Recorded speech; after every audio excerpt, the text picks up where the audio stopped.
ഒന്നിടവിട്ട ദിവസങ്ങളിൽ അപ്ലോഡ് ചെയ്യാനായി ഒരു പ്രണയ നോവൽ ഓഡിയോ രൂപത്തിൽ തയ്യാറാക്കുകയാണ്. ഒരു ഗ്രാമത്തിൽ വളർന്ന ഒരു പെൺകുട്ടിയാണ് മുഖ്യ കഥാപാത്രം. പുല്ലരി എന്ന ഗ്രാമത്തിൽ നടക്കുന്ന സംഭവങ്ങളിലേക്ക് നിങ്ങളെ ഞാൻ സ്വാഗതം ചെയ്യുന്നു. നോവലിൻ്റെ പേര് നാമ്പെടുക്കുന്ന പ്രണയം. മലഞ്ചരക്ക് വ്യാപാരിയായ പടവിൽ അപ്പച്ചൻ ആളൊരു കെടാമുറ്റൻ മനുഷ്യനാണ്. മലഞ്ചരക്ക് വ്യാപാരത്തിനോടൊപ്പം അല്ലറ ചില്ലറ റിയൽ എസ്റ്റേറ്റ് ബിസിനസ്സുകളും അയാൾക്കുണ്ട്. പുല്ലരിയിൽ ഒരു സിനിമാ തിയേറ്ററും സ്വന്തമായി ഉണ്ട്. ടൗണിൽ തന്നെ 2 ഏക്കർ സ്ഥലത്താണ് വീടിരിക്കുന്നത്. വീടിന് മുന്നിലെ പൂന്തോട്ടം റോഡരികു വരെ ഉണ്ട്. 50 വയസ്സ് കഴിഞ്ഞെങ്കിലും ആരോഗ്യത്തിന് യാതൊരു പ്രശ്നങ്ങളുമില്ല. തൂക്കം 75 കിലോ വരും. ഉയരം 6 അടിയിൽ കൂടുതൽ. മീശ പിരിച്ച് അല്പം ഉയർത്തി വച്ചിരിക്കുന്നത് മുഖത്തിൻ്റെ ഗൗരവം കൂട്ടുകയേ ഉള്ളൂ. ചുവന്ന കണ്ണുകൾ കൂടിയാകുമ്പോൾ മുഖം ആരെയും പേടിപ്പിക്കണമെങ്കിൽ അതിനും പോന്നതാണ്. അപ്പച്ചനും തൻ്റെ പിതാവ് മാത്തച്ഛനും കുടുംബവും 1950-ൽ തൊടുപുഴയ്ക്കടുത്ത ചീനിക്കുഴിയിൽ നിന്നും കുടിയേറിയതാണ്. അവിടെ ആകെ 10 സെൻറ്റ് സ്ഥലമുണ്ടായിരുന്നത് വിറ്റ് കിട്ടിയ കാശിന് മലബാറിൽ പുല്ലരിയിൽ വന്ന് 1 ഏക്കർ സ്ഥലം വാങ്ങി കൃഷി ആരംഭിച്ചു. ആദ്യം വന്ന ആളുകളെല്ലാം ഇഞ്ചിപ്പുൽ കൃഷിയാണ് അവിടെ ആരംഭിച്ചത്. വ്യാപകമായി എല്ലാവരും ഇഞ്ചിപ്പുൽ കൃഷി ചെയ്തിരുന്ന സ്ഥലം ആയതുകൊണ്ടാണ് ആ സ്ഥലത്തിന് പുല്ലരി എന്ന പേര് വന്നത്. പുല്ലിൻ്റെ അരി അഥവാ വിത്ത് വാങ്ങാൻ ആളുകൾ വന്നിരുന്ന സ്ഥലമായിരുന്നു അത്. പുല്ലരിക്ക് പോകുന്ന സ്ഥലം എന്ന് പറഞ്ഞ് അതിപ്പോൾ പുല്ലരി മാത്രമായി. കൂടുതൽ പുൽത്തൈലം കിട്ടുന്ന നല്ല ഇനം ഇഞ്ചിപ്പുല്ലിൻ്റെ വിത്ത് അവിടെ നിന്നും ഫ്രീ ആയി ഒടിച്ചുകൊണ്ടു പോകാമായിരുന്നു. അതിനു മുൻപ് ആ സ്ഥലത്തിൻ്റെ പേര് ചക്കിട്ടപ്പാറ എന്നോ മറ്റോ ആയിരുന്നു. ഒരു ഭാഗത്ത് ഇഞ്ചിപ്പുൽ കൃഷി ചെയ്തുകൊണ്ട് തന്നെ മറുഭാഗത്ത് തെങ്ങും റബ്ബറും കവുങ്ങും കൃഷി ചെയ്തു. ഒരു ഭാഗം കശുമാവ് കൃഷിക്കും നീക്കിവെച്ചു. ഒട്ടും സ്ഥലം ആരും വെറുതെ ഇട്ടില്ല. തെങ്ങും റബ്ബറും കവുങ്ങും അവർ ഉദ്ദേശിച്ചതിനേക്കാൾ കൂടുതൽ വിളവ് നൽകി. അതുകൊണ്ട് തന്നെ അധ്വാനിച്ചവരെല്ലാം സാമ്പത്തികമായി നല്ല നിലയിലേക്ക് എത്തുകയും ചെയ്തു. ആദ്യകാലങ്ങളിൽ കിട്ടിയ വമ്പൻ വിളവ് കുടിയേറി വന്നവർക്കെല്ലാം എന്നതുപോലെ പടവിൽക്കാർക്കും പ്രോത്സാഹനമായി. സ്വന്തം പറമ്പിലെ പണിക്ക് പുറമെ കൂലിപ്പണിക്കും പോകുമായിരുന്നു ആ കുടുംബം. അങ്ങനെ കുറേശ്ശെയായി സമ്പാദിച്ചു വെച്ചതുകൊണ്ട് കൂടുതൽ സ്ഥലങ്ങൾ വാങ്ങാൻ അവർക്ക് കഴിഞ്ഞു. ചെറിയ വിലയ്ക്ക് ധാരാളം സ്ഥലങ്ങൾ അതിനടുത്ത് തന്നെ കിട്ടാനും ഉണ്ടായിരുന്നു. പുല്ലരിയിൽ ചായക്കട തുടങ്ങുന്നതോടെയാണ് ആ കുടുംബത്തിൻ്റെ വളർച്ച വളരെ പെട്ടെന്ന് ആയത്. ചായക്കടയുടെ ഉത്തരവാദിത്വവും അപ്പച്ചനായിരുന്നു. ചായക്കടയിൽ നിന്ന് കിട്ടിയതും പലിശയ്ക്ക് കൊടുത്ത് സമ്പാദിച്ചതും ചേർത്ത് മലഞ്ചരക്ക് കച്ചവടം തുടങ്ങി. അതോടുകൂടി അപ്പച്ചൻ്റെ നല്ല കാലം തെളിഞ്ഞു. അപ്പച്ചന് നല്ല കാലം വരുന്നതിന് മുൻപ് തന്നെ പിതാവ് മാത്തച്ഛൻ മരിച്ചുപോയി. കഴിഞ്ഞ വർഷം അമ്മ റോസമ്മയും മരിച്ചു. കൂടപ്പിറപ്പുകളായിട്ട് അപ്പച്ചന് 2 സഹോദരിമാരാണ് ഉണ്ടായിരുന്നത്. സഹോദരിമാർ 2 പേരും കന്യാസ്ത്രീ മഠത്തിൽ ചേർന്നു. ഇപ്പോൾ അമേരിക്കയിലാണ്. അപ്പച്ചന് ലൈസൻസ് ഉള്ള ഒരു തിരത്തോക്കുണ്ട്. ഒഴിവു സമയങ്ങളിൽ തോക്കും എടുത്ത് വനത്തിൽ നായാട്ടിന് പോവുക എന്നത് അങ്ങേരുടെ വിനോദമാണ്. അപ്പച്ചന് നായാട്ടിന് ഒരു പ്രത്യേക വരശ് തന്നെയാണ്. തോക്കും കൊണ്ട് ഇറങ്ങിയാൽ എന്തെങ്കിലും കിട്ടാതെ തിരിച്ചു വരേണ്ടി വരാറില്ല. അങ്ങനെ ഒരു ഭാഗ്യം അപ്പച്ചന് ഉള്ളതുകൊണ്ടാണ് നല്ല വരശുള്ള വെടിക്കാരൻ എന്ന പേര് അയാൾക്ക് പൊതുജനം ചാർത്തി കൊടുത്തത്. വല്ലപ്പോഴും വലിയ മൃഗമായ കാട്ടുപോത്തിനെ വേട്ടയാടാനും കൂട്ടുകാരോടൊത്ത് കാട്ടിൽ പോകാറുണ്ട്. അങ്ങനെ പോകുമ്പോൾ ദിവസങ്ങൾക്ക് ശേഷമായിരിക്കും മടങ്ങി വരിക. കടയിലെ കാര്യങ്ങൾ റൈറ്ററായ വാസു ആയിരിക്കും അന്ന് ചെയ്യുക. അപ്പച്ചൻ്റെ ഭാര്യ സാറാമ്മ കടുപ്പിൽ കുടുംബാംഗമാണ്. അവരുടെ കുടുംബ വീട് കരിമണ്ണൂർ സ്കൂളിനടുത്ത് തന്നെയാണ്. സാറാമ്മയും 2 സഹോദരന്മാരും ഉണ്ടായിരുന്നു ആ കുടുംബത്തിലെ മക്കൾ. അപ്പൻ പീലിയും അമ്മ മറിയക്കുട്ടിയും നേരത്തെ മരിച്ചുപോയി. സഹോദരങ്ങൾ 2 പേരും ഇപ്പോഴും കരിമണ്ണൂരിൽ തന്നെയാണ് താമസം. അവന്മാർ 2 പേരും നല്ല സാമ്പത്തിക സ്ഥിതിയിലാണ്. 2 പേരും അവിടെ അടുത്തുനിന്ന് തന്നെ കല്യാണവും കഴിച്ചു. മത്തച്ഛൻ തറവാട്ടിലും ഡോമിനി അല്പം അകലെ മാറിയുമാണ് താമസം. 2 പേർക്കും കരിമണ്ണൂരിൽ കച്ചവടം ഉണ്ട്. മത്തച്ഛന് മലഞ്ചരക്ക് കട നടത്തുന്നു. ഡോമിനി പലചരക്കും സ്റ്റേഷനറിയും. സുന്ദരിയായ സാറാമ്മ നല്ലൊരു കുടുംബിനിയാണ്, ദൈവഭക്തയുമാണ്. വൈകുന്നേരങ്ങളിലെ കുടുംബ പ്രാർത്ഥനയും ഞായറാഴ്ച കുർബാനയും അവർക്ക് നിർബന്ധമാണ്. അപ്പച്ചന് പള്ളിയിൽ പോകാനും ആരാധനകളിൽ പങ്കുകൊള്ളുവാനും താല്പര്യമില്ലെങ്കിലും നിർബന്ധിച്ച് പള്ളിക്കാര്യങ്ങളിലെല്ലാം ഉൾപ്പെടുത്താൻ സാറാമ്മയ്ക്ക് കഴിയാറുണ്ട്. നന്നായി പാചകം ചെയ്യുന്ന സാറാമ്മയുടെ പോത്തുലത്തിയതിനെക്കുറിച്ചും മലമാൻ കറിയെക്കുറിച്ചുമൊക്കെ അപ്പച്ചൻ കടയിലിരുന്ന് വാചകമടിക്കും. തൻ്റെ പെണ്ണിൻ്റെ കൈപുണ്യത്തിനെക്കുറിച്ച് ഒഴിവു സമയങ്ങളിൽ കടയിലിരുന്ന് കത്തിവെക്കുന്നത് അപ്പച്ചൻ്റെ ഒരു വിനോദമാണ്. പിശുക്കനായതുകൊണ്ടും വീട് അടുത്തായതുകൊണ്ടും ഉച്ചയൂണിന് ദിവസവും അയാൾ വീട്ടിൽ വരും.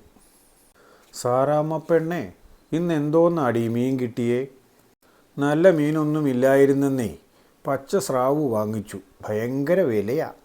കുറേശ്ശെ തൊട്ടുകൂട്ടാം, അല്ലാതെ എങ്ങനെ മുതലാക്കാനാ? മുതലേന്ന് മാത്രം ചിന്തിച്ചോണ്ടാൽ മതി, സാറാമ്മ ആത്മകഥം പോലെ പറഞ്ഞു. നീ എന്നതെങ്കിലും പറഞ്ഞാർന്നോടി സാറാമ്മോ? ഇല്ല, ഞാനൊന്നും പറഞ്ഞില്ല കേട്ടോ. എന്നാൽ കൈ കഴുകി വാ, കഴിക്കാം. മിക്കവാറും ദിവസങ്ങളിൽ ഉള്ള സംഭാഷണ ശകലങ്ങളാണ് ഇത്. അതിനുശേഷം അയാൾ ഊണ് കഴിക്കും. അപ്പോൾ തന്നെ കടയിലേക്ക് തിരിച്ചു പോവുകയും ചെയ്യും. അപ്പച്ചനും സാറാമ്മയ്ക്കും 2 മക്കളാണ്. മൂത്തത് പെൺകുട്ടി, പേര് സിൽവി. അവൾ +2 പഠിക്കുന്നു. സിൽവിയുടെ അനിയൻ ബേബി 9ാം ക്ലാസ്സിൽ പഠിക്കുന്നു. സിൽവി ഇടയ്ക്ക് 5ലും 7ലും തോറ്റതാണ്. അല്ലെങ്കിൽ ഇപ്പോൾ ഡിഗ്രിക്ക് പഠിക്കാറായതാണ്. ഇപ്പോഴും പഠനത്തിൻ്റെ കാര്യം പോക്കാ. ചിലപ്പോൾ ജയിച്ചേക്കാം. സിൽവി സൂപ്പർ സുന്ദരി തന്നെയാണ്. മെലിഞ്ഞ പ്രകൃതമാണ്. വെളുത്ത് ചുമന്ന നിറം, അധികം വിരിവില്ലാത്ത നെറ്റിയിൽ പ്രത്യേക ഡിസൈനിലുള്ള ഒട്ടിക്കുന്ന തരം പൊട്ട്, ഷെയ്പ്പ് ചെയ്ത പുരികം നന്നായി കറുപ്പിച്ചിരിക്കുന്നു. വലിപ്പം കൂടിയതെങ്കിലും കറുപ്പ് രാശി മായാത്ത കണ്ണുകൾ, ചുവന്നു തുടുത്ത കവിളുകളും തടിച്ച ചുണ്ടുകളുമെല്ലാം ചേരുമ്പോൾ അതീവ സുന്ദരമാണ് മുഖം. ചുരുണ്ട് നീണ്ട് ഇടതൂർന്ന മുടി വിടർത്തിയിട്ടിരിക്കുന്നത് നിതംബത്തെ തൊട്ടു തൊട്ടില്ല എന്ന മട്ടിൽ നിൽക്കുന്നു. സിൽവിയുടെ സ്കൂൾ യൂണിഫോം ചുരിദാറാണ്. നീല പാൻസും വെള്ള ടോപ്പും. അതിനു മുകളിൽ നീല ഓവർകോട്ടും ആണ് സിൽവിയുടെ വേഷം. ഒരുങ്ങിയിറങ്ങുന്ന സിൽവിയെ കാണാൻ മറഞ്ഞു നിൽക്കുന്നുണ്ടാവും കുറേ പൂവാലന്മാർ. അപ്പച്ചൻ്റെ കണ്ണിലെങ്ങാനും പെട്ടാൽ അവരുടെ ഗതി അധോഗതി തന്നെ. 9ാം ക്ലാസ്സിൽ പഠിക്കുന്ന കൊച്ചുമിടുക്കൻ ബേബി എന്ന കുഞ്ഞാങ്ങളയോടൊപ്പം സിൽവി സ്കൂളിലേക്ക് പോകാൻ ബസ് വരുന്നതും നോക്കി നിൽക്കുകയാണ്. ബസ് വരുന്നതിനേക്കാളും കുറച്ച് മുൻപേ തന്നെ അവർ 2 പേരും സ്റ്റോപ്പിൽ വന്ന് നിൽക്കും. ബസ്സിൻ്റെ ഹോൺ കേട്ടിട്ട് പോയാൽ മതിയെന്ന് സാറാമ്മ പറഞ്ഞാലും അത് അവർക്ക് പിടിക്കില്ല. സ്കൂൾ ബസ്സിൻ്റെ ഹോൺ അകലെ കേട്ടപ്പോഴേ സിൽവിയും ബേബിയും റോഡിലേക്ക് ഇറങ്ങി നിന്നു. സിൽവിയുടെയും ബേബിയുടെയും തരപ്പടിക്കാരായ കുറേ പെൺകുട്ടികളും ആൺകുട്ടികളും അവരോടൊപ്പം ഉണ്ട്. അതുവരെ പെട്ടിക്കടയുടെ മറവിൽ നിന്നിരുന്ന കുറേ പൂവാലന്മാരും കൂടെ തന്നെ ഇറങ്ങി. കാലനപ്പച്ചനെങ്ങാനും കണ്ടാൽ അവരുടെ കാര്യം പോക്ക് തന്നെയാണ്. നമ്മൾ നേരത്തെ പറഞ്ഞതുപോലെ അധോഗതിയും ദുഃഖവെള്ളിയാഴ്ചയും കൂടിയാവും. കാലൻ എന്ന ആ കുറ്റപ്പേര് സിൽവിയെ നോട്ടമിട്ടിരിക്കുന്ന തുപ്പലിറക്കികൾ പാവം അപ്പച്ചന് ഇട്ടുകൊടുത്തതാ. സ്കൂൾ ബസ് വന്നു നിന്നു. ആയ ലളിത അമ്മ വന്ന് വാതിൽ തുറന്നു കൊടുത്തു. ആയയ്ക്കും ഡ്രൈവർ രാജനുമാണ് കുട്ടികളെ കൃത്യസ്ഥലങ്ങളിൽ നിന്ന് കൂട്ടിക്കൊണ്ടുവന്ന് ഉത്തരവാദിത്വത്തോടെ തിരിച്ചെത്തിക്കാനുള്ള ചാർജ്. ലളിത അമ്മയുടെ ഭർത്താവ് ക്യാൻസറായിട്ട് കഴിഞ്ഞ വർഷം മരിച്ചു. അവർക്ക് കുട്ടികളില്ല. പ്രായം 40 വയസ്സേ ഉള്ളുവെങ്കിലും 50 തോന്നും. രാജൻ്റെ ഭാര്യ തുന്നൽ തൊഴിലാളിയാണ്. പേര് കനകലത. കനക എന്ന് ചുരുക്കി വിളിക്കും. 2 പൊടിക്കുഞ്ഞുങ്ങളാണ് അവർക്ക്. അവർ സ്കൂളിൽ പോയി തുടങ്ങിയിട്ടില്ല. സിൽവിയും പരിവാരങ്ങളും വണ്ടിക്കുള്ളിൽ കയറി സീറ്റിൽ ഇരുന്നു. വണ്ടി മുന്നോട്ടെടുക്കുകയും ചെയ്തു. 15 മിനിറ്റിനകം സ്കൂൾ കോമ്പൗണ്ടിൽ വണ്ടി നിർത്തി. ആൺകുട്ടികൾ ഓടിയിറങ്ങി, പിന്നാലെ പെൺപിള്ളേരും. സെൻറ്റ് ഡൊമിനിക്സ് ഹയർ സെക്കൻഡറി സ്കൂളിൻ്റെ പ്രധാന കെട്ടിടം കിഴക്കോട്ട് റോഡിന് അഭിമുഖമായി നിൽക്കുന്ന 3 നിലയുള്ളതാണ്. പ്രധാന കെട്ടിടത്തിൽ തന്നെയാണ് ഓഫീസും പ്രിൻസിപ്പലിനുള്ള മുറിയും ലാബുകളും പ്രവർത്തിക്കുന്നത്. താരതമ്യേന വലിപ്പം കുറഞ്ഞ ഒരു നില കെട്ടിടങ്ങൾ 2 എണ്ണവും കൂടിയുണ്ട് സ്കൂളിന്. ചെറിയ കെട്ടിടത്തിലാണ് സ്റ്റാഫ് റൂം. ഈ ബിൽഡിങ്ങുകൾക്കെല്ലാം പുറത്താണ് ക്യാൻറ്റീൻ. ക്യാൻറ്റീനിലേക്കുള്ള വഴിയുടെ 2 വശവും കാറ്റാടി മരങ്ങൾ വളർന്നു നിൽക്കുന്നു. എത്രയെത്ര പ്രണയങ്ങൾ മൊട്ടിട്ടതും തളിർത്തതും തകർന്നടിഞ്ഞതും കണ്ടതാണ് ആ മരങ്ങൾ. സിൽവി +2-നാണല്ലോ പഠിക്കുന്നത്. ഹ്യൂമാനിറ്റീസ് ഗ്രൂപ്പാണ് സിൽവിക്ക് ലഭിച്ചത്. അതിന് തന്നെ മാർക്കുണ്ടായിട്ടല്ല. പിന്നെ അപ്പച്ചൻ നല്ലൊരു തുക ഡൊണേഷൻ കൊടുത്തതുകൊണ്ട് ഒരു മാനേജ്മെൻറ്റ് സീറ്റ് തരപ്പെടുത്തി കൊടുത്തതാണ്. സിൽവിയുടെ ക്ലാസ്സിൽ 30 കുട്ടികളാണ് ആകെയുള്ളത്. അതിൽ 10 പേർ ആൺകുട്ടികളാണ്, 20 പെൺകുട്ടികളും. ആൺകുട്ടികളിൽ രമേഷും ജോജുവും പഠനത്തിൽ അതിസമർത്ഥരാണ്. പെൺകുട്ടികളിൽ ലിനിയും ലീലയും പഠനത്തിൽ ആൺപിള്ളേരോട് കട്ടയ്ക്ക് നിൽക്കും. സിൽവി ബിലോ ആവറേജാണ്. അങ്ങനെയുള്ളവർ വേറെയുമുണ്ട്. അത്രയും പോലും പഠിക്കാത്തവരും ഉണ്ട്. സിൽവിയും കൂട്ടുകാരി ജാസ്മിനുമാണ് ആ ക്ലാസ്സിലെ ഏറ്റവും സുന്ദരിമാർ.